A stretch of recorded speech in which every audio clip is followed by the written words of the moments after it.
Hi, I'm Steve Merra and welcome to the next episode of Project Doorway.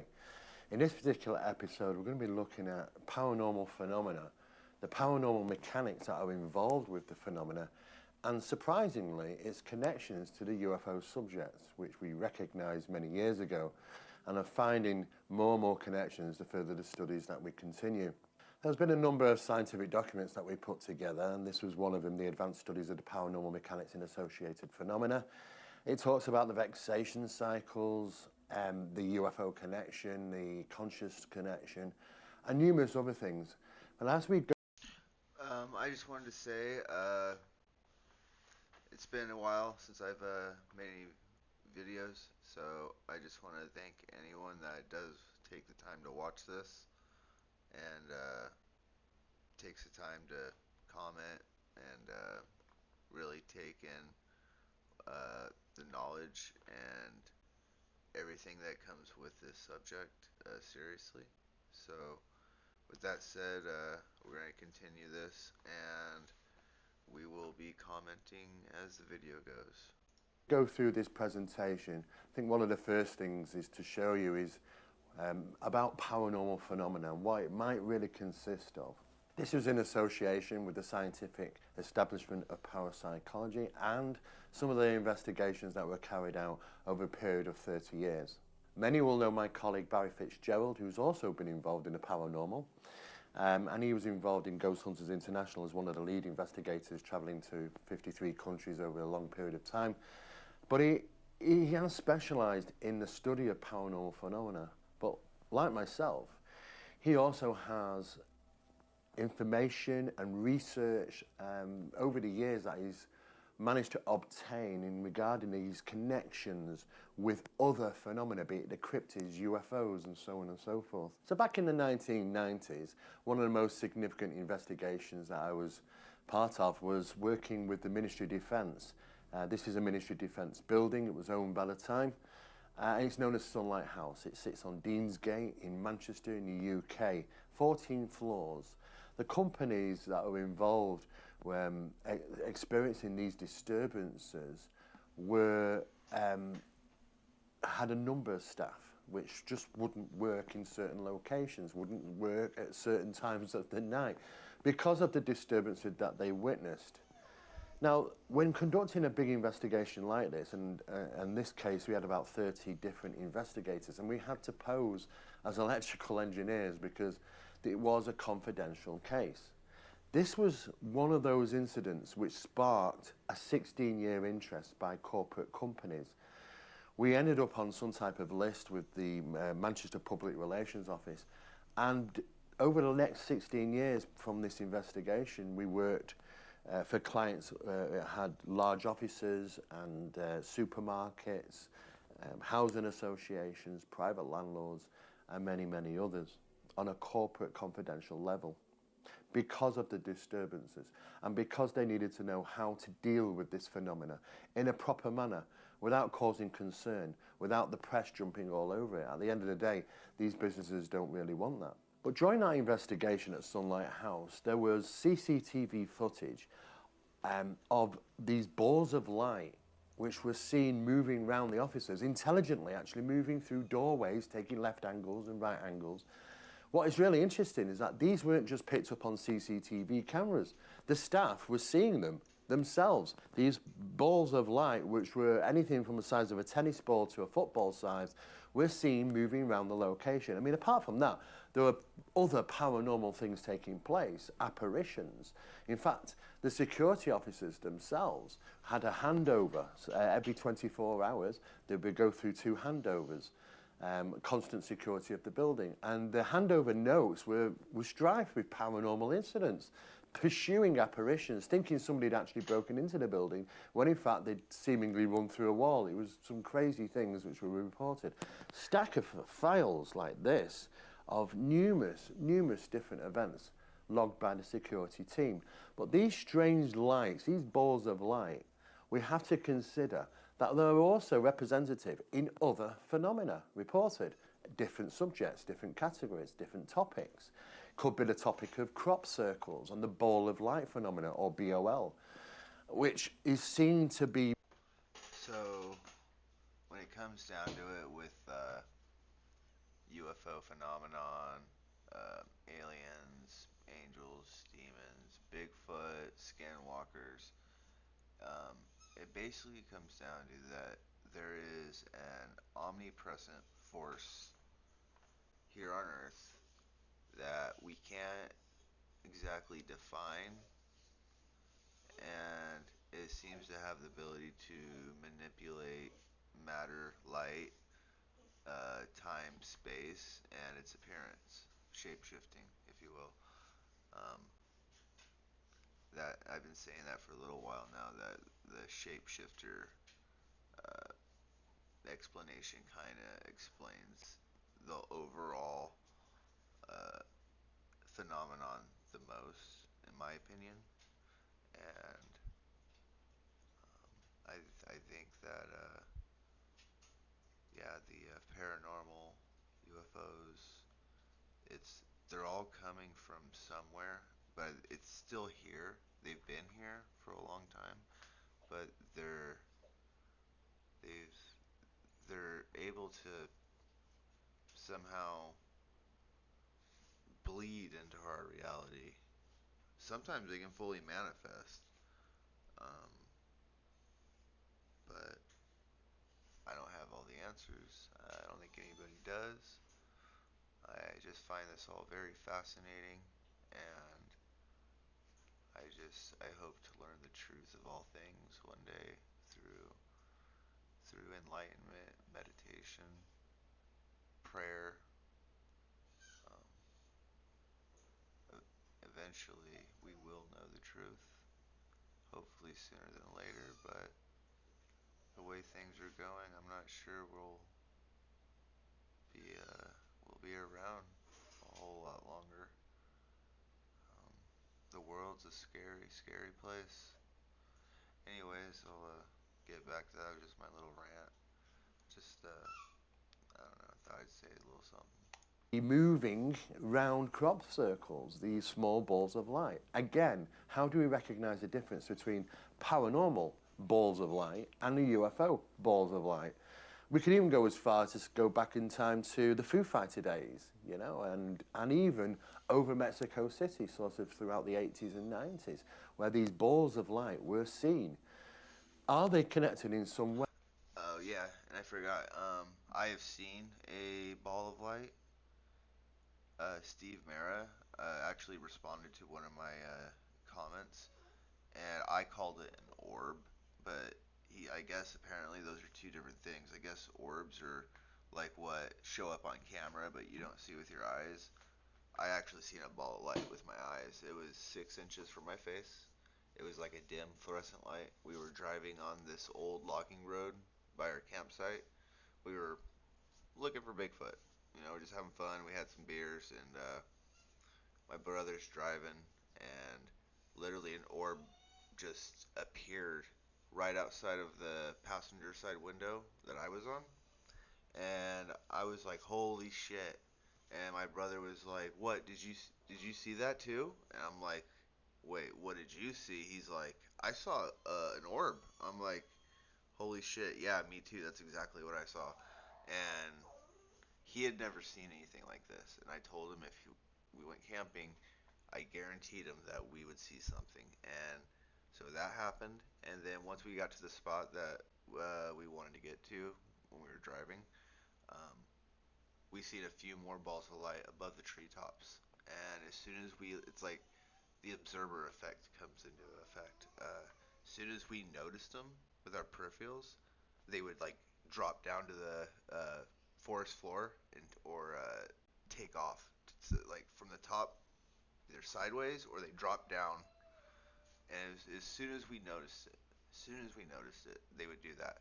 There is definitely something to the observer effect with this phenomenon that it's like it manifests itself when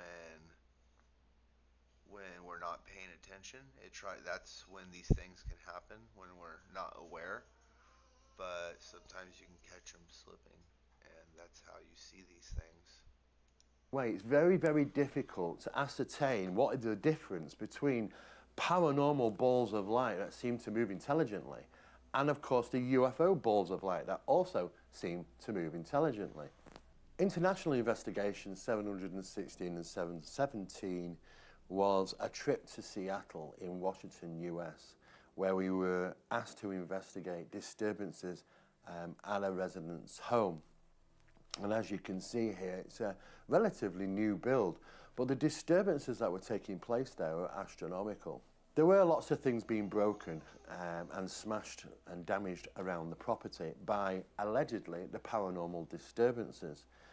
We noted this ourselves when we arrived, and we stayed for not just once, but on 2 occasions for quite some time. But it is interesting to know about the direction of movement. And when we talk about the paranormal mechanics here, if we know when objects are on a particular shelf or unit and we see the debris spread, we suddenly hear a crash, we run in, we look on the floor, look at the damage, and we look at the debris spread. In this case, the debris spread was facing towards its resting place, its original place. Which is interesting because it would indicate that the object must have moved away from its original resting place and then hit the ground travelling towards its resting place. This is what these things represent. When you start to look at the debris spread, you start to look at the paranormal mechanics that might have been involved, which might indicate its physical movement in flight. Unnatural trajectories are quite common regarding poltergeist disturbances and even some interactive hauntings, or intelligent hauntings as people might say. But it is interesting to note that what we discovered about maybe 12, 13 years ago was that there seemingly are significant distances or numbers that keep arising over and over again, such as an object has been found to be moved from point A to point B. If we go and measure that location, that distance between its original resting place and where it was discovered, we'll come up with a certain distance. And it is very interesting that that particular figure seemingly is found again and again with other items that might be moving around the house. This is what is referred to as the displacement effect, the displacement measurement. And it's interesting to point out that, when we're dealing with paranormal mechanics, sometimes disturbances aren't just random. There is a mechanism behind them, an intelligent mechanism. And looking at that is what is referred to as the paranormal mechanics, the physics that's involved, and why those things happen. We're trying to understand what that mechanism actually represents. Other trajectories have seemed to have... So he brought up objects disappearing and showing up somewhere else. This actually happened to me in the building I used to live in. I used to live in a building called the Tioga in Coos Bay, Oregon. It's like one of the oldest buildings in town. It's the tallest building on the southern Oregon coast. It's a historical building. The mob used to stay there back in like the 30s and 40s. It was like high society, like place for them to hang out basically. And I'm confident that it's haunted and there's like poltergeists there. I had a marijuana pipe go missing. I was using it in my apartment, and I was smoking with a friend. They were there. It was a girl. We were hanging out. Neither of us left my apartment for 12 hours. All right, we were there from nighttime till the next day, following day afternoon, and we were using it in the morning and the night before, and it came up missing. All right, it's disappeared. And when we left to leave to go somewhere, we walked down my hall, and around the corner is there's an elevator. Well, I walked up to the elevator with her, and literally my pipe was sitting right on the ground in front of the elevator, like it was set there for me to find right at that moment. And like I said, no one had left. We were just using it earlier that day, and it disappeared. Neither of us left, and it was there in front of the elevator. And this is a pretty busy building. Okay, there was construction going on my floor. I have neighbors, people going back and forth, up and down the elevator and back and forth down the hall. Somebody would have seen this. All right, if that pipe had been sitting there for any meaning meaningful amount of time, somebody would have found that and picked it up and probably thrown it away or something. So yeah, that was my experience with things disappearing and then reappearing. It does happen, and it is very real. Turned in flight. In other words, the only way that particular object, if it took a normal path of traversity, it must have turned a corner to get to its resting destination. That is referred to as an unnatural trajectory, and those sort of things are also found within the subject of the paranormal. The disturbances in Seattle, though, were quite extreme. The significant damage to the property, thousands and thousands of pounds worth of damage on a regular basis was being caused by these disturbances. When the owner left to go to work, the whole house would be wrecked on many occasions. You could even hear the bangs and smashing and things at night whilst he was lying in bed. The damage was quite significant. The amount of money spent repairing items or replacing items was ridiculous. On this particular occasion, one of his small computers had disappeared out of the office. He couldn't find it anywhere. He looked around the house, it just had vanished. 2 days later, he found it inside a cupboard in the kitchen, and that's where it was discovered. This is the photograph from its discovery. Poltergeist phenomena do many strange things like this, of moving items around the property, sometimes even being completely vacant from the property on occasion. Scratch marks would appear on furniture. You know, they can't be fixed and sometimes have to be replaced. And coming into the house after work was a regular appearance of all the doors in the kitchen and cupboard doors, drawers, just literally being open. And as if like this is a display of some sort. And as you can see, these photographs show pretty much all the cupboards, all the drawers open. But there were also projectiles, things which would disappear. Sometimes they'd be suddenly project themselves through the air. Now, there's a significant difference between items that are seemingly moving slowly as you're looking at them and projectiles. Projectiles tend to take place when you're not looking at these things. And that might be another form of a paranormal mechanic that's involved there, which we'll cover a little bit later in this presentation. But as you can see, damage to these walls was a regular thing. They had to be filled up, they had to be redecorated. It was a real problem for the owner of the house. And this wasn't the first time this had happened.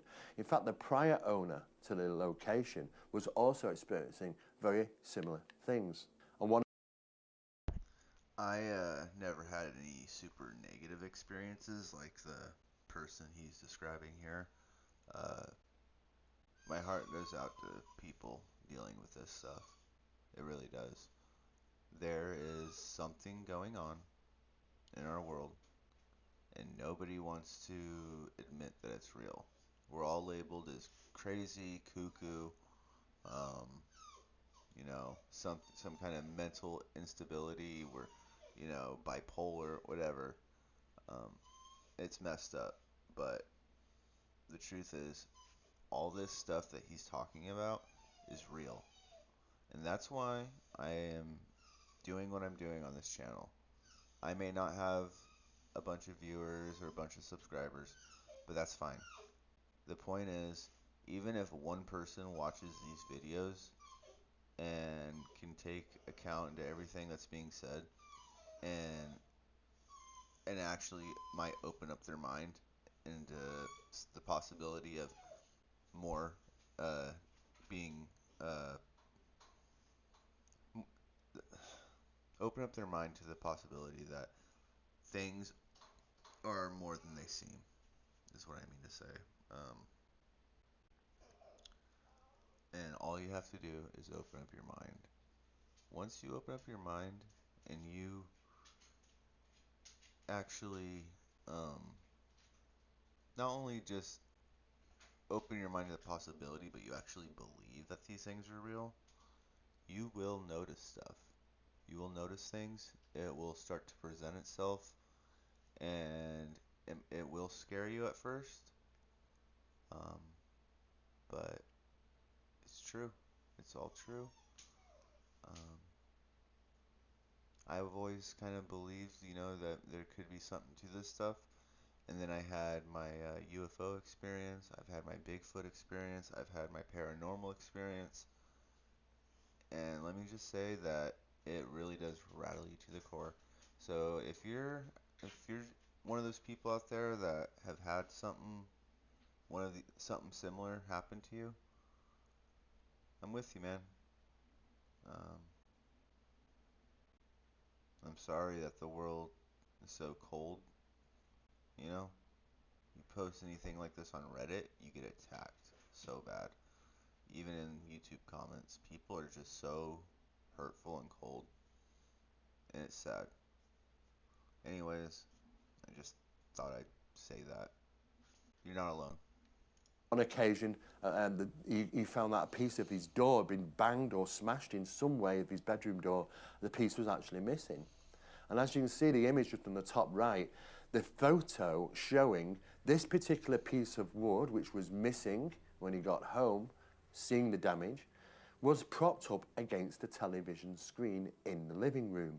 Because the owner would come in, and one of the first things he'd do is switch on the news, switch on the television for after work, and this was just propped up against the television screen, as if to say, you know what, you can't mistake this. You know, we want you to know that this is a real paranormal action. And that's what's very interesting about these type of poltergeist disturbances. They are the most resourceful phenomena in the world. They don't waste energy. Everything is done for a purpose, for you to witness the phenomena, for you to vexate, to stress about that incident after witnessing it. And of course, that vicious cycle goes round and round. This is myself re-examining the door. The owner had tried to repair it as best as he possibly could. But throughout the whole house, we had to monitor regularly, all the time, 24/7, about the visual and audible disturbances taking place in that environment. Recording had to be constantly going, and it's surprising what things could be captured. On this particular incident, this is a motion camera. And you can see to the right where this motion camera was sat. And it's purposely pointing towards the front door. The reason why is because sometimes there had been loud bangs at the front door. On occasion, the front door had seemingly been opened, even though it had been locked previously. The camera footage was very interesting, but what is more fascinating about this incident is the fact that these are alert cameras. This particular camera is connected to a computer or laptop. In this case, it's the owner's laptop. And what it does is when it takes a photograph, when it realizes there's something to take a photograph of, a motion detection, it takes the photograph and alerts the software on the laptop or computer with a loud bell sound, indicating that a photograph or there has been an alert has been taken. I was sat in the kitchen with the owner and along with another person, where there were only 3 people in the building at the time. And whilst we were in discussion, there was a loud ping sound from the software, which was coming from the camera in the living room. The camera in the living room, this particular camera, had snapped something in its motion detection and alerted him whilst we were all sat in the kitchen. Going into the lounge, we found something very interesting, that the actual camera was facing the wall, not facing its direction it was left in. And what was interesting is that the photograph that was taken just showed nothing but the blank wall, just as it facing the wall. Now, we know that the operating skills of this particular camera, its capabilities, can take photographs on motion detection with like 12 milliseconds. They're very, very good. The slightest movement, they take a photograph, and extremely fast. So what we should have had is if the camera has somehow, by the phenomena, had rotated 180 degrees and facing the wall, that motion of that movement should have been captured, but it wasn't. It was the only capture was the one where it's already facing the wall. So I have to ask the question, did it immediately turn from that direction to that direction? Did the phenomena do that in that case? Or was there a transition and the camera didn't act as it's supposed to do? It's a very interesting situation. We're not too sure, but we do know the capabilities of these cameras when we start to check into them. And sometimes it reveals that the paranormal actions are quite interesting. Looking into the whole case, though, there was a lot of disturbances in Seattle. There was even liquid that was coming from the wall. That liquid turned out to be some type of oil, very similar to anointment oil, which is interesting. Of course, you can see that through our reports that we were very concise about when incidents took place, and we tried to look for connections, why such things might happen on a certain time or certain day. On this particular incident, we were all sat downstairs and we heard a loud bang. And now, taking in consideration all the equipment that is recording all this, a very loud bang coming from the upstairs landing. When we went up, we found that a small light that you hook onto the wall was on the floor. Now, what is interesting about this is that that item had fallen, we measured it, 73.4 inches from the wall fixing to the hallway floor.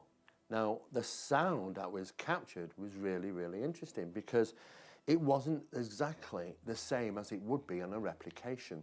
So various phenomena can deceive through the process of generating and manipulating sound. And in this case, this is exactly what has been done. This was also recognised by Dr. Barry Colvin, a PhD, during the Enfield poltergeist case in Enfield, UK, during the 1970s, where these loud sounds, these loud bangs, when replicated, didn't look the same. This is how phenomena, the paranormal phenomena, manipulates sound. And exactly on this case, with this object landing, falling off the wall on the landing onto the floor and making this very loud sound, we know that the sound registered downstairs at 62 decibels, which is quite loud, considering it's only a plastic light. But replicating the phenomena as the recording devices were carrying on only produced 39 decibels. So it would seem that, again, just like the 1977 incidents of Enfield poltergeist case and the sounds and the analysis, that this sound was manipulated. In fact, it was probably enhanced for us to capture our attention, to hear that loud bang. It couldn't be replicated. In fact, the same incident only generated 39 decibels. Again, these areas of paranormal mechanics show that they are capable of manipulating sound. There has even been occasions where we've recorded and noted infrasonic sound in these locations, which is, we have no idea where it's being generated from. It seems to be atmospheric in some nature. There was a lot of enticement that took place in Seattle by the owner. One of those things was trying to bring in Bibles to try and rid what was going on. And on some occasions, those Bibles were ripped up, shredded up, found completely shredded and thrown around the house. On other occasions, the Bible would disappear, was found inside his washing machine after a wash, after a full cycle. But some of them were even seemingly burnt, but not by fire, but actually the appliance of heat to them. It wasn't the only thing that was associated with heat. This particular crucifix, which was situated near the kitchen location, occasionally the owner would smell something burning, singeing, and he looked around, couldn't find anything. But over a period of time, eventually found out what it actually was. You can see the singeing marks here on the wall left from this Spontaneous combustion. Wow. particular crucifix. Now the crucifix is just made of wood. There's no reason why it should start to singe the wall. But you can clearly see that, yes, heat somehow had been applied to the wall where this crucifix was actually hanging. And as I mentioned, these Bibles, and there were quite a number of them, these aren't just Bibles you go and buy. These are practice Bibles. They've come from the church. They've been used. They were found literally burnt, and analysis showed that they weren't burnt by fire, but applied heat. And that was also interesting because when they were placed in certain locations, we didn't see the damage around that location as to the heat had been applied to this particular book. And then some of them were quite significantly burnt, as you can see. But the surrounding areas were not damaged. Burn marks also appeared on the clothing of the owner, and sometimes he would even feel these suddenly it burn, you know, and feel that pain, and suddenly had to tear off his shirt, and we would see these strange burn marks on his clothing. There are a number of things like this around the property which were found to have been singed or burnt. On this occasion, one of his posters in the computer room had seemingly burnt, causing a right mess. But analysis continued 24/7, not just on one trip, but 2 trips. We realised that infrasonic sound can also diminish heat and fire. Special devices have been created to put flames out simply using infrasonic sound. So when we're having reports of infrasonic sound being recorded or monitored by specialised equipment through investigations in properties, we have to say, okay, could there be a relationship to incendiary conditions, things that seemingly combust for no apparent reason? It's feasible. Furthermore investigation obviously has to take place in that area. Even infrared technology it can be useful at times in investigations, because finding heat sources is a very important thing, not just coming from us, our bodies, but certain locations where reported phenomena like incendiary conditions have been reported. And we can monitor those environments to see fluctuations in temperature in very, very small localized locations. But as you go round properties, what we tend to do is, by practice, and this is a good point for anybody who's investigating the paranormal, will realise that the cameras and photographs do not work like our eyes do. And sometimes there are discrepancies. Going around the location in a house initially on a visit and recording each and every room is a good thing to do. And that process would consist of taking video footage and taking a photograph. Take a video, take a photo, take a video, take a photo. Because sometimes you do get discrepancies. And on this particular occasion, we will note one of those discrepancies. This is the snapshot taken from the video, looking down the staircase towards the living room. And on the photograph immediately taken afterwards, there is something different. We see what looked to be some type of manifestation or shadow figure, which we can see on the wall. Not in the video footage, we can't. The video footage is running at the same time the photographs are taken. The video shows nothing, the photograph seemingly captures something. And it's also interesting, if you look at the angle of light which is coming in from the right-hand side, you can see it casting a shadow of the table onto the wall. That is the angular projection of this. Yet, the figure, this shadowy figure, seems to be coherently in a slightly different direction, which is very interesting. Now, that is the reasons why we do this process of taking video, taking photographs, for looking for those discriminations. And you can see here from the analysis that you can see the angular pattern, and you can see how the shadow is at a slightly different angle than what was expected if it was, say, for instance, a person would have been stood there in shot, and their shadow being cast on the wall would have been at a similar direction to the angle what we expect to see. But that is not the case, so something, again, is quite unusual here. We also did a number of stroboscopic motion camera detection tests, and this is cameras which are motion detected, and we leave them running over a period of time, and sometimes we get anomalies caught on those cameras. Now, there are other tests like saccade and optokinetic tests. This looks at 50 or 60 milliseconds with an oscillation frequency of around 20 hertz.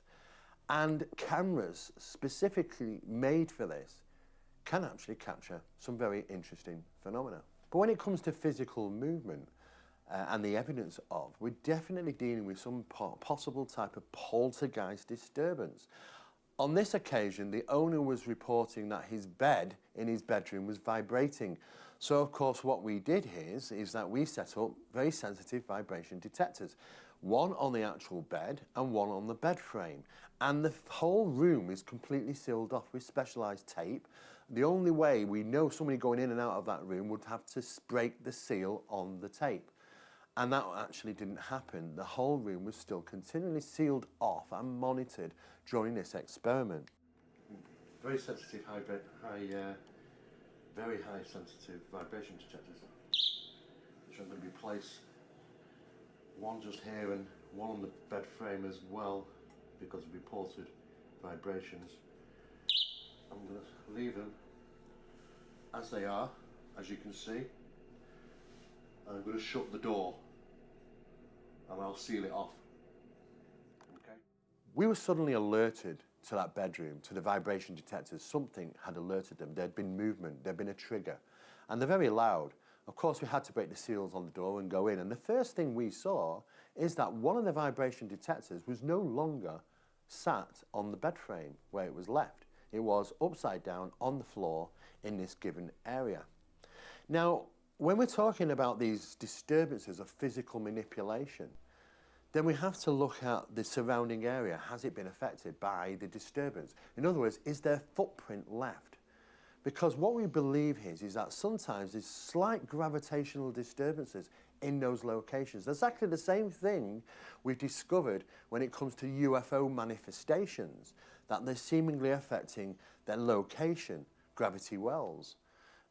And in this case, it was measurable. It's measurable through a Gauss meter. A Gauss meter will measure slight disturbances like that. These vibration detectors are used on a regular basis, and they're a very good piece of equipment for measuring very slight vibrations to quite loud knocks and bangs.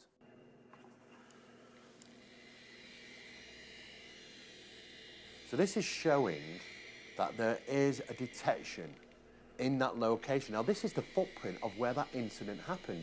You might say the footprint to the physical phenomena. And it's very, very acute. It's very, very localized just to where the event took place.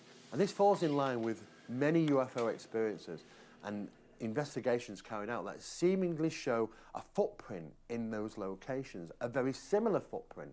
Maybe we're just dealing with something which is the same, but it is in fact on a smaller scale in homes, such as micro versions of the larger versions that are taking place outdoors and about where UFOs are manifesting and leaving some type of trace evidence behind, which is measurable through these specialized devices. Now don't get me wrong, physical marks do take place and are reported in many, many poltergeist disturbances where people have been scratched, banged, pulled, thumped, etc. Not a pleasant incident.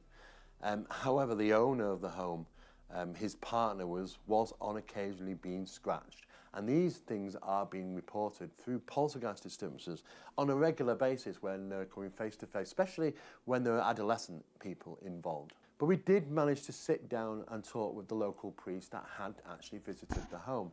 And he agreed that poltergeist disturbance was quite strife through the building, through the home, and that he couldn't rationalise it, he couldn't resolve the incident, even though he tried to bless the property several times. Now, we know that only about 12% of blessings seemingly are successful, but might even be less if the fact that we conduct further investigation and actually go back 6 months, 12 months, 18 months later to see if those disturbances are still continue to cease. The problem is that sometimes you can get suppression. Phenomena can be suppressed by these actions, but sometimes it can be quite short-lived when the people say, oh, it's been quiet out for the last week or two, it's been successful, only for it to return, say, a month later. When conducting those investigations, we're all looking for things that might have some relevance, be it lunar cycles, when things are actually happening astronomically or even astrologically in some cases.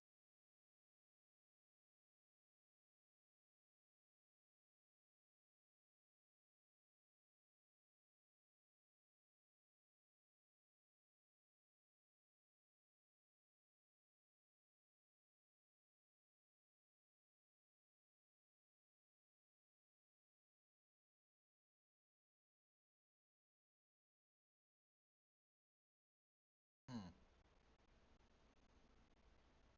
Okay. So April,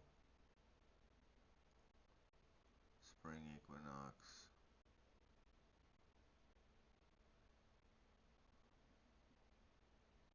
summer rise, summer solstice. Huh. We look for all types of things, be it that there are environmental disturbances, that there are geological things, geophysical phenomena that might take place.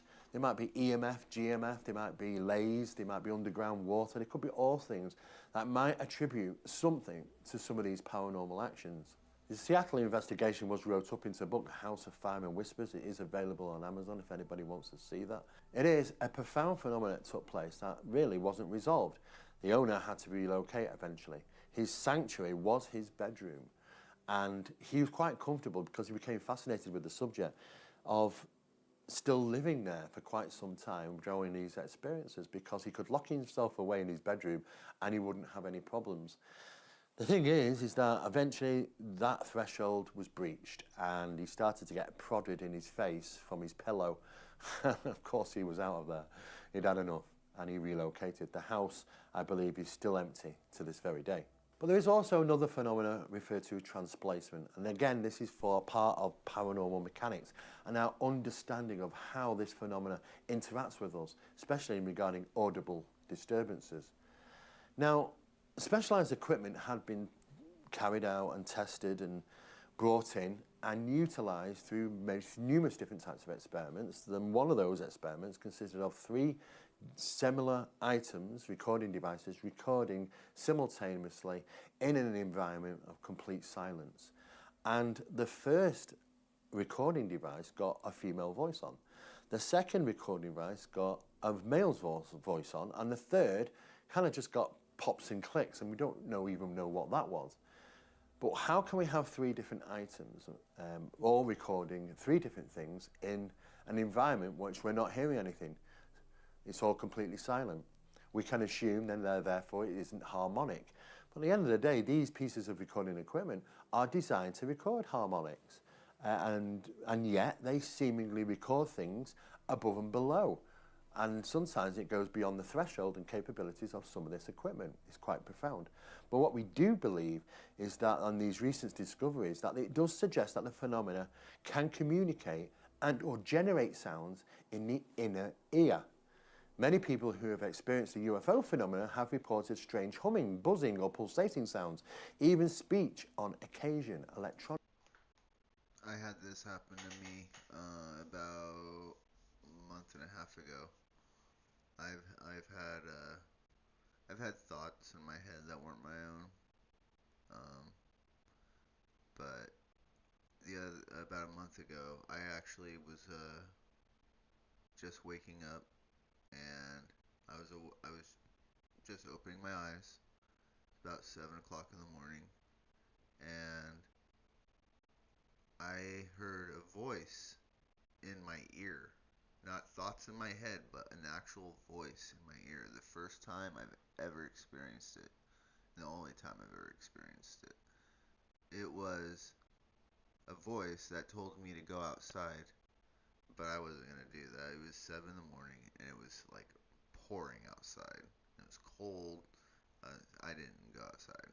But it sounded like a metallic chipmunk. Like, like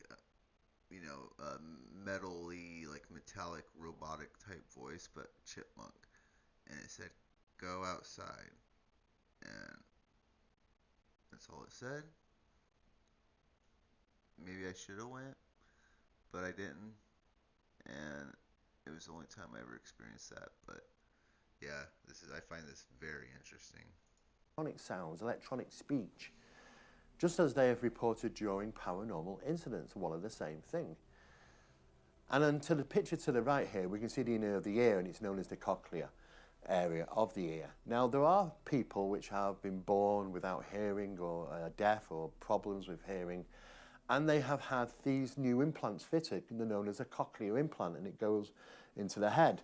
And it causes the sound, which is generated harmonically, to be picked up by this device and transmitted down the ear canal to the liquid in the hairs, which cause vibrations, which the brain interprets into sound and understanding it to be language. And sometimes, for the very first time, people with cochlear devices start to hear things that they've never been able to hear before, especially speech. We also know that these devices are bypassing the normal process of harmonics. It's not causing the eardrum to rattle. It doesn't receive its sound like that. It bypasses it. Now, we also are aware that the phenomena can target individuals. There might be 2 people stood there. One of them says, I've heard something. Somebody says, I didn't. We can't rule the fact that that one person hasn't actually heard something now, because we do know that phenomena, not only can it target specific equipment and put this sound on that and this sound on this one, but it can also do it with us. We are also pieces of equipment. This new study in this area of paranormal mechanics is referred to as transplacement phenomena, where it's transplacing sound or what we might perceive as sound into our heads, onto devices. Seemingly some devices that really don't have the capabilities of recording those things. There has been incidents where devices have had batteries removed, certain parts of the machinery removed, and yet they still function or somehow capture the recorded sounds. My name is Barry Fitzgerald, and I'm a long-time researcher of the supernatural and world traveller. Don Phillips and Stephen Merra forwarded me some samples of EVPs they captured on one of their cases and asked for my analysis. I found it interesting when breaking the samples into various frequency ranges that the male voice, which can be clearly heard in the EVP, actually appears stronger in the higher ranges and way above the ranges of the normal human male or female voice. We understand the specifications of the equipment we use. In fact, if we look at these particular Olympus recorders, at the time when we were conducting these experiments, we were actually sponsored by Olympus themselves, and it is their equipment. And providing them information such as how does this equipment capture these strange sounds in an environment where there's no harmonic sound being heard was a problem for them. You can see that we're very rigorous in regarding the testing and what equipment is being used. Sometimes we'll swap out equipment, they have to be monitored, they have to be formatted completely, tests have to be carried out, making sure those items aren't being swapped or duplicated with others, of course. Things have to be marked on them so that you can identify them. And over again, we managed to capture profound, unusual sounds. This is Chingle Hall. It's one of 423 UK moated manor buildings. And it is a relatively small hall. Now, what's very interesting, going back some years, maybe throughout the 1990s, Chingle Hall was noted as England's probable most haunted building. But that's kind of up for debate. But there have been hundreds of reported incidents at Chingle Hall. One of those incidents was during a time when investigators were present in the building. Unfortunately, it had been pretty much of a quiet night for them, uneventful, you could say. But this is in the summer. And when it started getting to about 5 o'clock in the morning, the sun was coming up, the birds were starting to sing, they decided to pack down. And at that time, there were still some recording devices around the property. Those recording devices managed to pick up a sound that generated not just throughout one location of the house, but seemingly was heard generated in every room around the house. Even the owner that was asleep at the time got up because they said they'd heard this sound in their bedroom. Two girls that were walking down the stairs, two investigators, heard the sound generate them behind them. And the sound of what they all heard was a scream of some sort. Now, don't get me wrong, these two female investigators were caught on the hop, and you can actually hear their screams after the paranormal scream. Let's take a quick listen to that.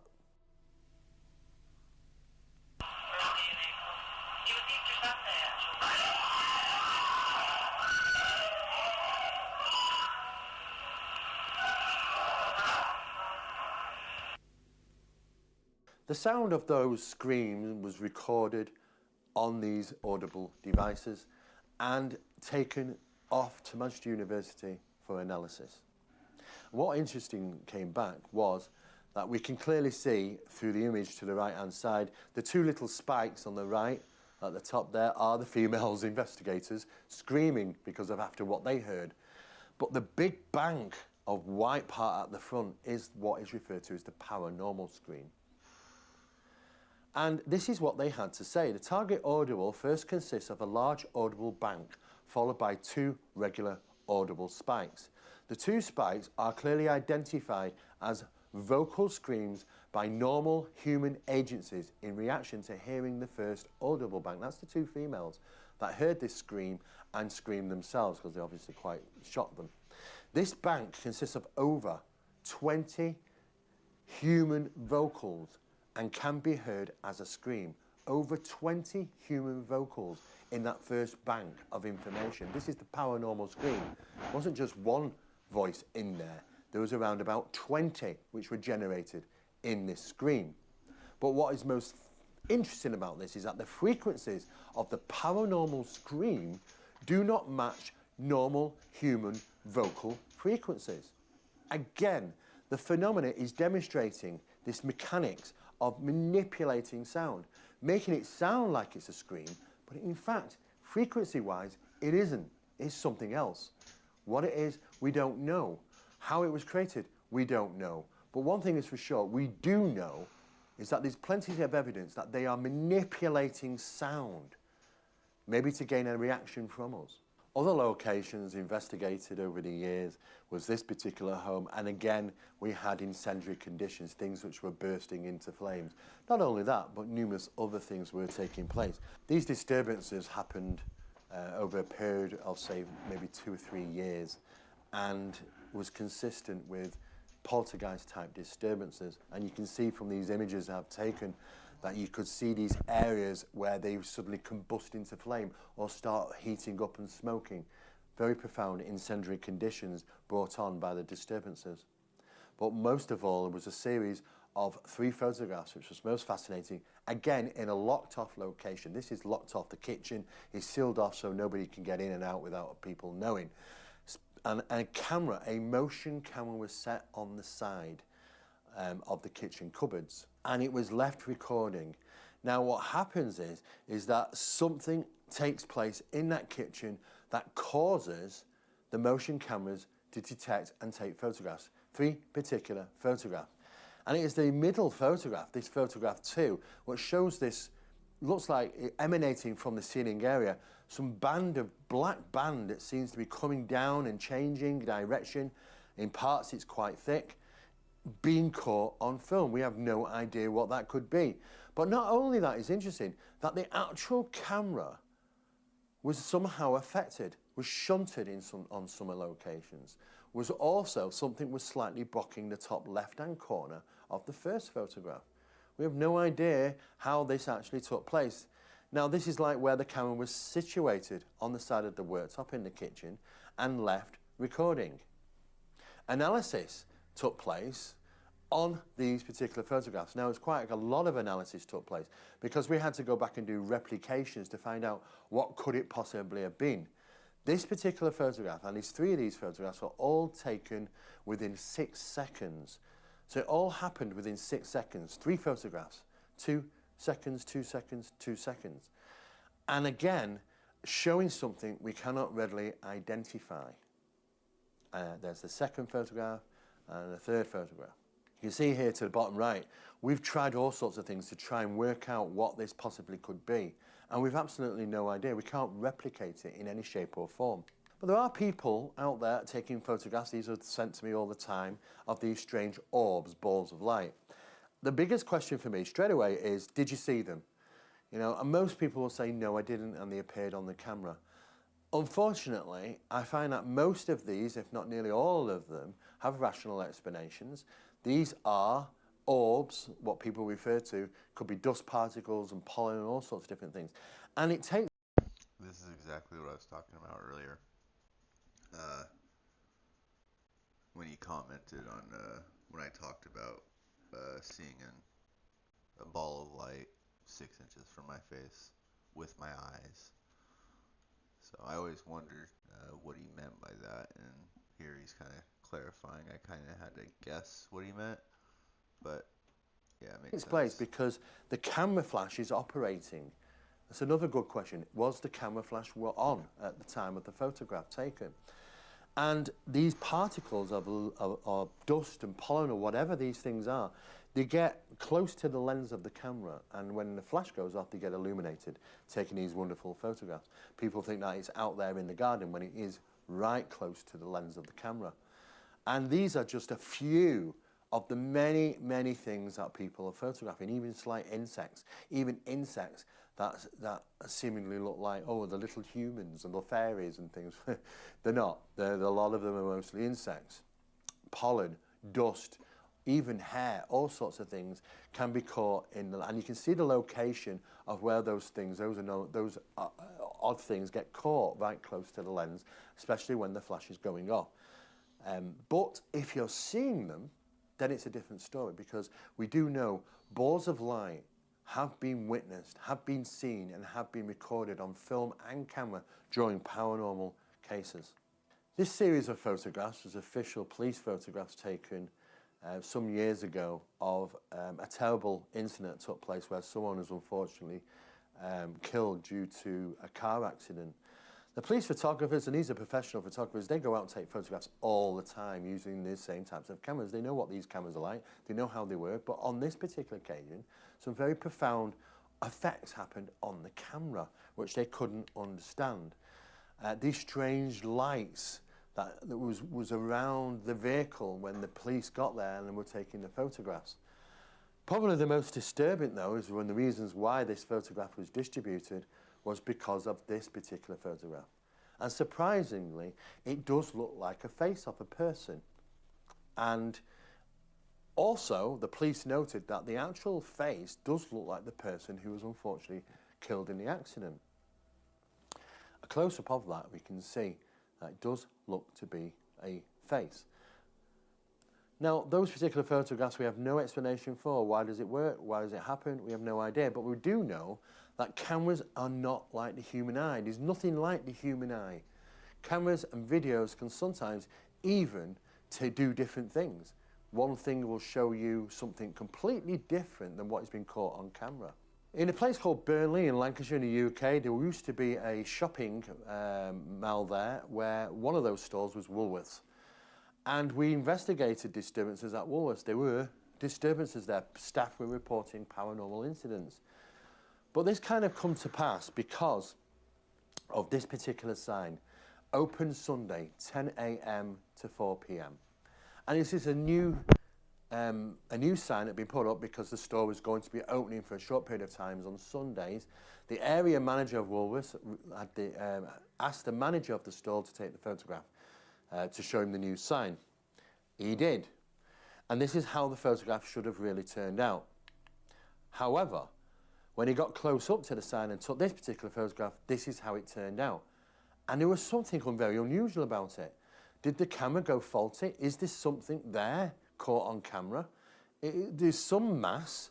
We don't know what that is. It's not reflection. We know it's not sunlight. It's affected the actual film. But further looking into these photographs that are taken around the store, again, this isn't light leak from the sun. This is taken inside. We don't know what these anomalies are.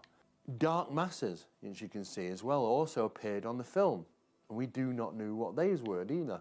Now, if we take that original photograph and just by chance turn it upside down, people started to say to us that they thought they could see somebody that may have been in a sitting position. So the good question is that, you know, the brain can really cause some problems for us when trying to recognize things. Are we seeing facial recognition here? Some type of coloured clothing, red and blue. Two legs in a sitting position, two arms outwards.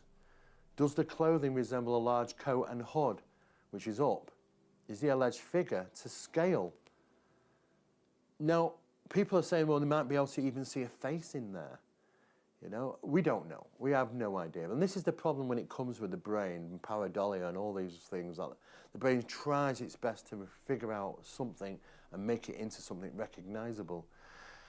But if we take all that away, we're still left with an anomaly. The anomaly of what is this and what are these things, not just taken on this particular camera, but millions of different cameras all around the world that people are taking photographs and sometimes capture things which they do not see at the time, seemingly show up on film. Now, that doesn't just happen in the paranormal phenomena. It happens in the UFO phenomena, when people have been taking photographs of a UFO and it's not appeared on film. When people have been taking photographs and have a beautiful clear sky and there are things in that, objects that they never saw at the time.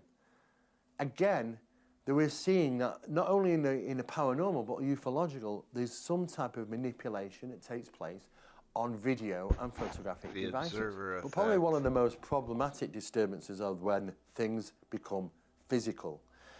People have been punched and pulled and scratched and banged, attacked, physically attacked. And on this occasion, these dermatological manifestations were from physical injuries caused by the phenomena. We also know that physical injuries and physical phenomena takes place during the poltergeist and the alien abduction phenomena, hand in hand. You can see manipulation marks. People have, this could have simply have been, oh yes, 3 entities came into the bedroom and they manipulated me and they took me out the window and did this, that or the other, and these are the physical marks left on my body. Those are those incidents that have been reported before all over the world. But it isn't. This is where poltergeist phenomena has seemingly lashed out in the middle of the night and attacked people. Dermatological manifestations also consist of strange markings on skin. Sometimes it's writing, sometimes it's names, numbers, sometimes it's even strange handprint marks. Now this, we do know, is not a situation where someone is just fallen asleep, maybe after a few drinks, on their hand and left an impressional mark on their skin, because those things only last roughly a day at the most. This lasted for weeks and weeks. It was a permanent mark to the skin for quite some time.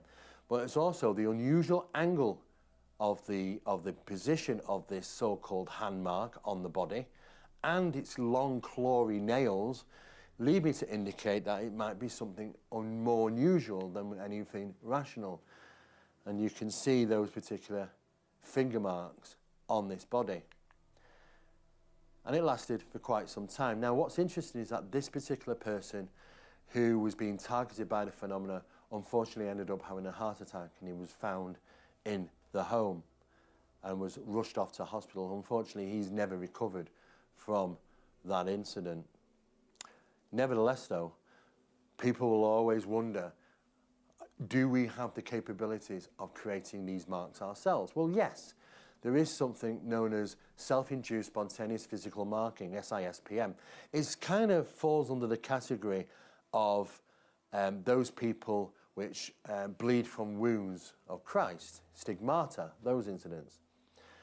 Also, we've placed people under hypnosis, and just through an experiment we've said, putting a 2-pence piece or coin on their arm, telling them that it's quite hot, they've actually blistered. They've physically blistered. So it goes to show that psychologically we govern over the physiology. What it shows is that our minds can affect reality. That's what that shows. Logical body. Is that something to do with these strange markings that people seemingly have on their... Literally through true belief. When you truly believe and you know, like what he was saying, they hypnotized someone and put a coin on there and told them that it was burning. That's because that person believed it. They knew it. Like that was 100% fact for them, and it blistered them. So this kind of takes me back to what I was saying in some other videos, that our mind is a very powerful thing, and we can affect reality with our minds. Reality is subjective. Everyone's reality is subjective. We have like a base reality, like with the basic that the reality that we all live in and know, but each person has their own individual reality in that reality. And the so when you affect your own personal reality, it'll bleed into the base reality. That's kind of the best way I can explain it. But yeah, so what he's saying is 100% fact. 100% fact. And so just know that when we die, something happens, and I truly believe that the soul does leave the body. I believe that we are containers for our soul. Um, a lot of the stuff in the Bible and reincarnation, I think it's all of it is true. I don't. Some of all of it is true. Is the best way I can say it. Like, no one explanation is true or 100% correct, but when you can start pulling things from other belief systems and other religions and whatnot, and you can pull it together and you'll get an overall picture of what's really going on. And all I can say is when when you're spiritually enlightened, when you actually have that awakening, the information it just pours into you. You don't know where it comes from. You don't know why you know it. You just do, and you can feel it when some of these ideas, thoughts, or whatever come through, and you actually say it out loud. You can kind of feel like it resonates with you, and you're like, wow, this feels like it's true. And basically, it's kind of like following your gut a little bit. And yeah, I don't know what I'm saying. Anyways, I'll just get back to the video. Their bodies. Do they believe that it's something paranormal, for therefore the manifestation consists? Or is it that there are more rational explanations and we just don't figure it out? Demological phenomena has been going on for a long time. It goes back to biblical times, actually, and associated to paranormal and demological studies, even in current day. But scratch marks, wounds, people being pushed downstairs by disturbances. In this case, this took place in the known Stockport location of the UK, where family were being plagued again by poltergeist-type disturbances. One of the young women was pushed down the stairs. You can see damage to her ankle. Scratch marks would appear on the legs. They were being plagued by these disturbances. This is the family home in question in Stockport. And again, it was very similar to poltergeist disturbances, which we investigated. And there are some terrible things that happened there, but we were mostly concerned about what the family were experiencing. Apart from light bulbs jumping out on the ceiling lights on occasion, and the dog, poor little pet dog, being persecuted in the middle of the night by something, there was a very large apparition seen, which was missing its extremities, didn't have any feet, didn't have any hands, and was seen sometimes angrily stamping up the staircase. Well, you can imagine the family are absolutely terrified of this, locked themselves into the front bedroom. In fact, they threw cupboards and units and all sorts of things against the door to stop this thing from getting in. It didn't, of course, enter into the bedroom. But afterwards, they really struggled to move that stuff away from the door. They locked themselves in this bedroom because the amount of adrenaline at the time they must have had moving these cupboards and things over the bedroom door. Afterwards, when things calmed down, they struggled to move them back. Just goes to show how much stress and vexation and adrenaline is going through their bodies at these particular times of incident. But there was concerns for this family. The gas fire downstairs was being turned on, and it did not have a safety mechanism that was functioning properly. The same applied also to the kitchen cooker. Somehow the safety mechanism was being bypassed. We ended up having to carpet tape them down, all the knobs and everything, to stop the cooker and stop the fire from being switched on in the middle of the night. Very dangerous things. Things were also happening around the house where damage was occurred through bangs. It looks like somebody's actually punched this or put the foot through it. It was discovered in the bedroom, one of the girls' bedrooms. And that is quite a solid, very solid door. This isn't just plywood, this is a proper wooden front, a proper door. A tremendous force must have been applied to that to actually break a hole through it. The lounge door to the left was slammed so hard that a 27, 28 inch crack down the door was developed. Other doors slammed so hard that it cracked the plaster on the wall. There was one particular bathroom upstairs where they didn't use because they believed the phenomena, whatever it be, is utilised in that bathroom. And that was quite a funny thing to hear. We set up cameras, we set up video in that bathroom. And surprisingly, what we did get was the sound of the toilet flushing, even though the physical action didn't take place. Again, recorded phenomena in that location being played back would indicate to somebody that somebody's actually flushing the toilet, when in fact, it was just the sound of the flushing of the toilet was in that environment. Again, the manipulation of sound, which causes people to think completely different things. Eventually, priests were called in, and on this particular occasion, they seemingly were successful at ridding some of those disturbances. It doesn't happen very often, but occasionally it can. During the poltergeist case, another one which took place in Rochdale in England, I was called in to investigate the disturbances at a family home.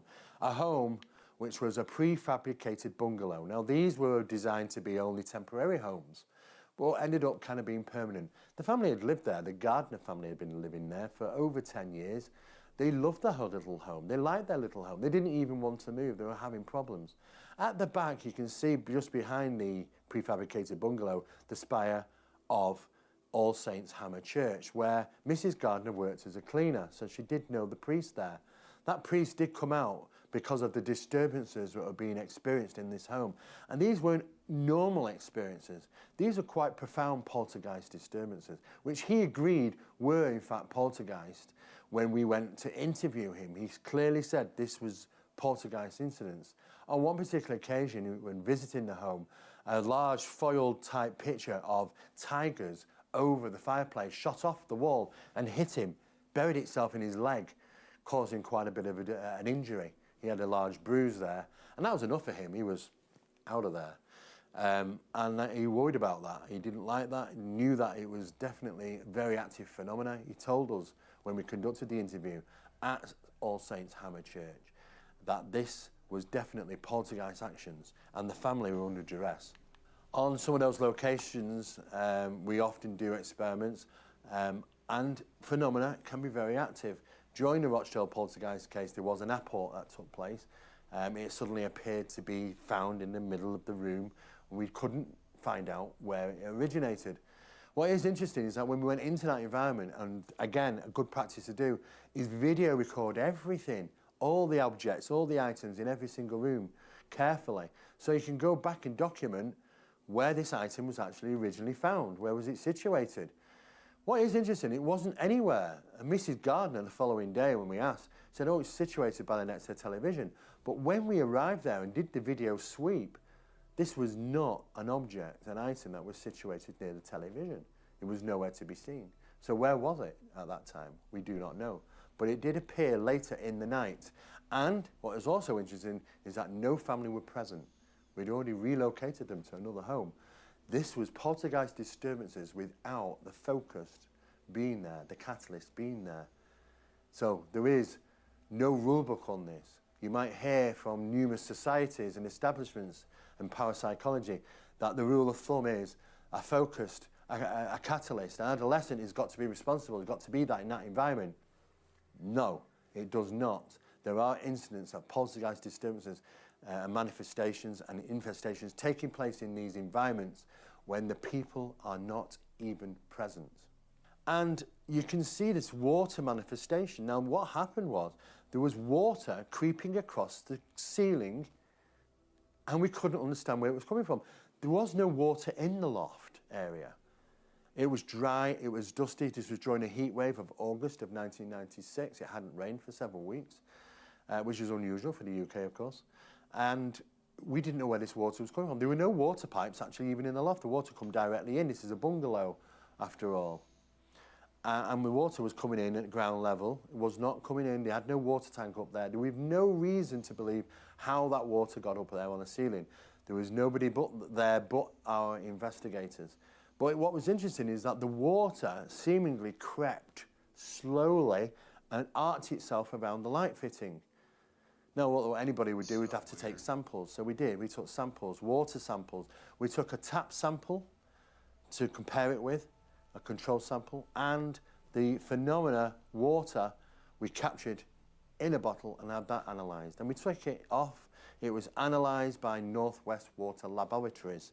And what was interesting is that they come back with something referred to as the USCM.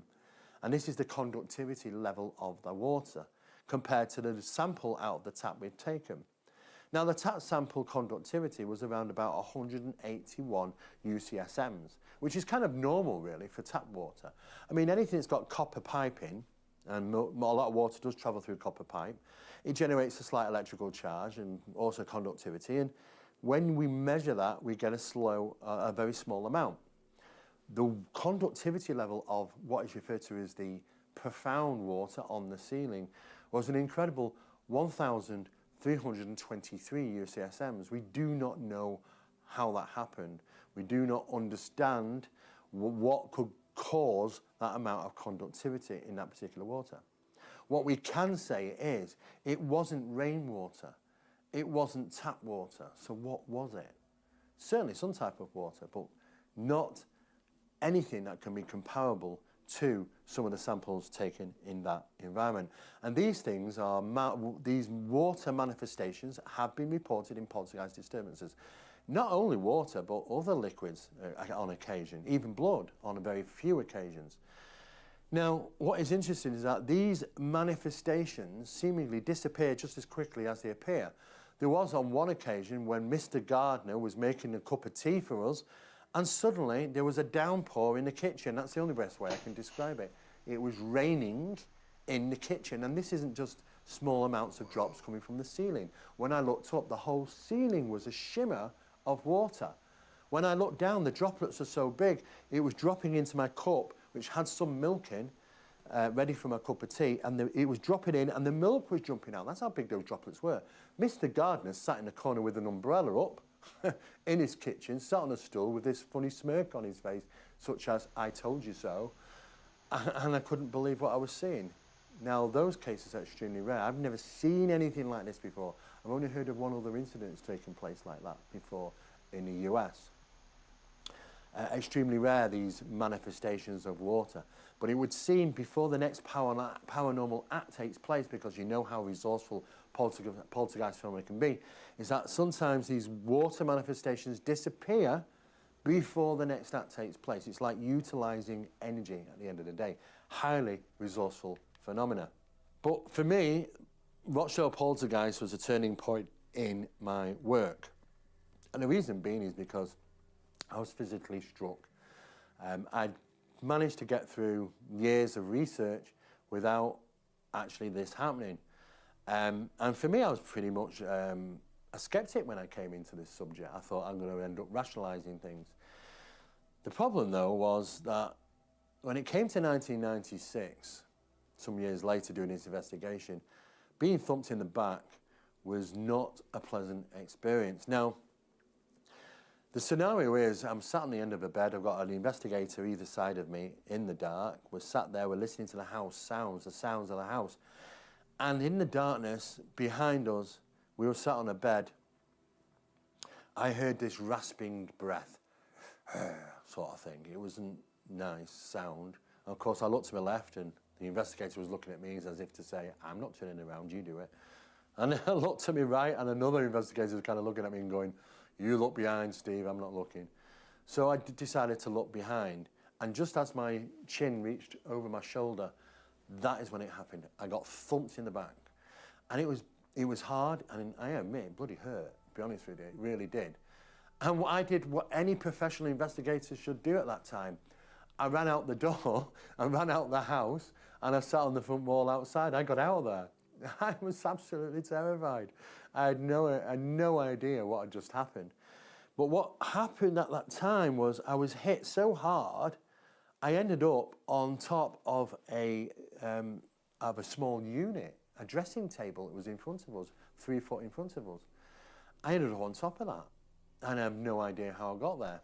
But I had done some electrical engineering prior to doing this. When I first left school, I became an engineer for a certain part of time, and any electrical engineer will know that, you know, what is it like to get an electric shock, and it repels you, that feeling of being repelled, pushed back. Not only was I physically punched, but it felt like I had an electric shock at the same time, which projected me onto this. I mean, I'm a big guy, it takes a lot to move me a few feet on top of a dressing table. But it was a combination of an electric shock and a physical punch. And the mark I had on my back, I had for a few weeks. It was not a pleasant experience. And I had to sit on that wall outside the house after the incident. And I said to myself, that's it, I'm done. I'm out of this subject. I can't deal with this. I don't want to deal with this. But over the next few days after that, I started to think, well, how does a phenomena physically do this? And before you know it, you end up back in the subject. And here I am still learning, even today, 40 years on. But we investigate a lot of different things over the years, and poltergeist phenomena is kind of a pet subject, though it's extremely, extremely rare phenomena. I've only investigated a handful, can count them on one hand, over the period of 40 years of those type of disturbances. They're very, very rare, despite what you might see or hear across YouTube and other video platforms across the internet. Now, I encourage people to record that phenomena. I assist them in recording that phenomena. I've even witnessed this phenomena in action before. And it's very intriguing how people react. I mean, mostly it's usually fear, and that's what poltergeists do. They're very parasitic. They're like a parasite. They feed on fear. This is what we refer to as the fear cycle, and it causes vexation and stress. And the more vexation and stress that occurs, it feeds on to create the next act, and it's a vicious, vicious circle that goes round. These are just a few of those incidents that we've been sent, and it's been recorded over the years.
We are faced sometimes with things that just don't add up whatsoever. They're so profound, you don't know where to begin with them. This is a Sainsbury's supermarket in Kent in the UK, where we were asked to go and investigate disturbances. Now, these disturbances are very strange because they had a new car park laid out there, and it was just one particular car park space that people were parking in and hitting something. And they couldn't see anything, what they were hitting. When they got out of their vehicles and looked, they could clearly see there had been damage to the vehicle. Now, it's not like they've collided with something that's left a mark on their body, on the body of the cars. There's no scratch marks, no paint marks, but just physical damage. And we couldn't understand. These are photographs. There was quite a number of photographs. These are just two of them from damage on vehicles. when they pulled into this particular car park space. And they got out and there was nothing physically there they could have bumped or banged. So of course when I travelled down there and I talked with the manager who had talked with people who had had this incident in this particular car park space, and what my job for the day was driving in and out of this car park space with my own car. Who am I going to claim against? I had to go in and out this car park, and I did several times, and nothing happened. Nothing happened. Though that we did interview the people, and they were sincere about, yes, they pulled into this space, they'd hit something, it was hard, and the damage to the vehicles was present, and nothing was there on inspection. When they got out the car, nothing was there physical that could have caused this damage. They were so concerned about this, then eventually, the only way to resolve this was to put the big bottle bin in that particular car park space, and they left it there so people don't park there anymore. I don't know what that is. I have no idea. Where do you even begin with that? But sometimes investigators are faced with things that they do not know how to categorise, that they don't fully understand, or if there are some strange physics involved, you know, or is it just one great big hoax and all these independent, individual people driving vehicles were telling lies about when they parked in this one particular car park spot? I really don't know, to be honest with you. But there have been other incidents reported throughout the world of invisible barriers, things where people have hit, banged, and on inspection, there's nothing physically there to have caused this damage. Another one of the most profound investigations I've ever been involved with is when Southampton Police Force contacted me regarding a disappearance of a person. And why are they asking me about a disappearance of a person? Well, it wasn't any normal disappearance. This particular person had literally vanished from home over a short period of time, and had gone missing for, I believe, over a week, and then eventually turned up in the bedroom with no recollection of where he'd been, in the same clothing. He thought that he was having some type of mental breakdown and would have to go for a CAT scan and checks out at the hospital. The police were involved on this, you can well imagine, and they were quite upset, thinking that there might have been some type of hoax involved or wasting police time. The most interesting point is that a couple of weeks after that incident, when he returned, exactly the same thing happened again, and he never returned, and I believe he's never returned to date. His wife continued to stay at the house and wouldn't move on the hope of him reappearing. It's a very interesting story. I have talked about this before, and you can probably find this across the internet somewhere, regarding MAPIT investigations, that's Manchester's Aerial Phenomena Investigation Team, or SEP, Scientific Establishment of Parapsychology Investigations. I have no explanation for this. No explanation whatsoever. Insane. But it was That's interesting scary. enough for the police to contact me and ask me about it, about strange disappearances. And at that time, I wasn't aware of that many strange disappearances. But now look where we are with David Pilardi's missing 411 cases in the hundreds, if not Exactly what I was thousands, if not thinking. more, around the world. Profound, I don't mean just normal disappearances, profound disappearances like this one. I have no explanation for, but it seems to be more prominent today than it was back in the late 1980s. There are some paranormal disturbances that take place like it's a column effect.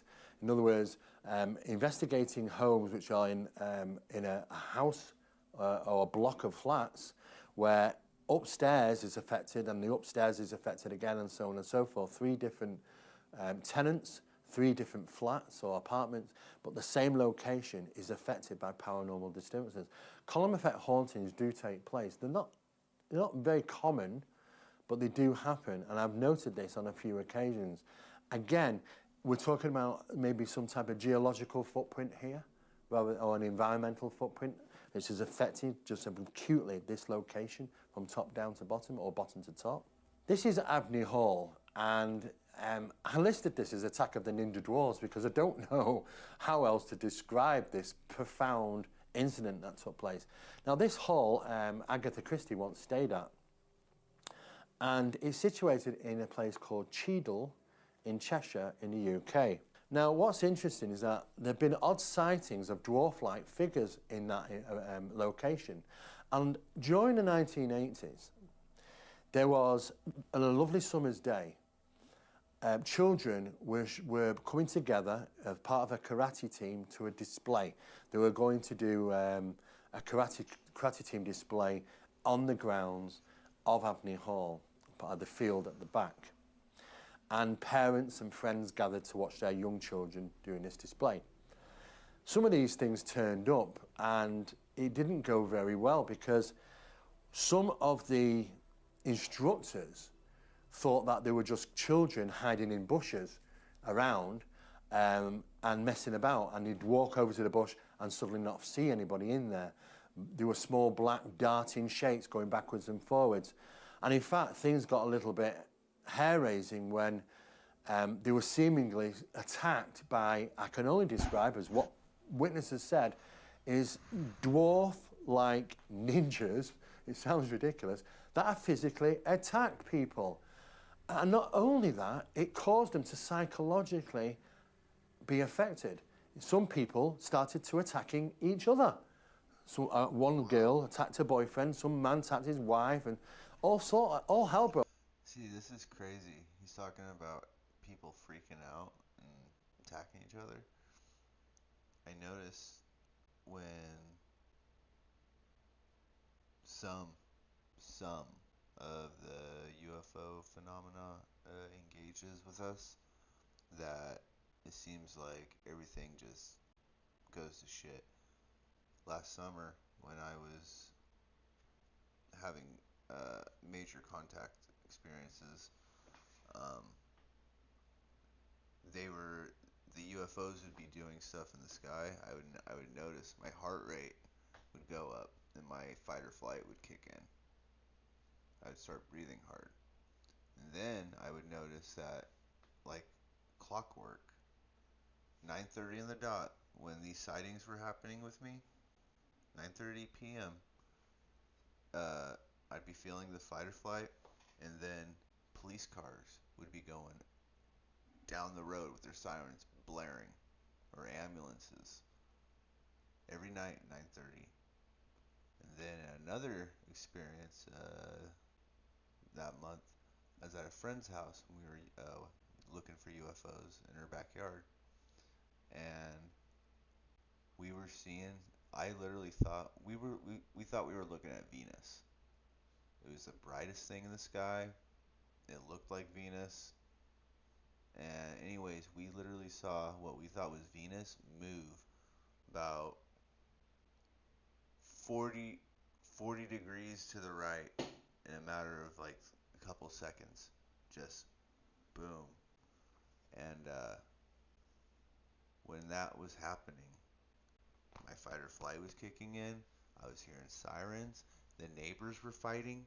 They started fighting right at that time. It was just, it's weird. And so it's funny that he brings this up. I have actually experienced this. Well, loose. One of the instructors even went and tried to drown himself in a local stream just at the back, at the end of the fields of the hall where this demonstration was taking place. Police were called out, ambulances were called out, all hell broke loose. And then these things were even seen to have been hovering occasionally, levitating. We don't know what these things were, but whatever they were, they just seemingly vanished out of sight. And left this terrible incident, all hell break loose, police there, ambulances there, very well reported incident. We don't know what that is. But what is interesting is that there were lots of people that had witnessed that over a period of time. It wasn't just a one-day incident. This is images of Abney Hall in the older days, should we say. But I received this on the 9th of September 2012, as you can see, and it read, "Hi, I'd just like to comment on the Abney Hall post. Back in 1988, I was 13 and a pupil at Parswood High School, just near Abney Hall.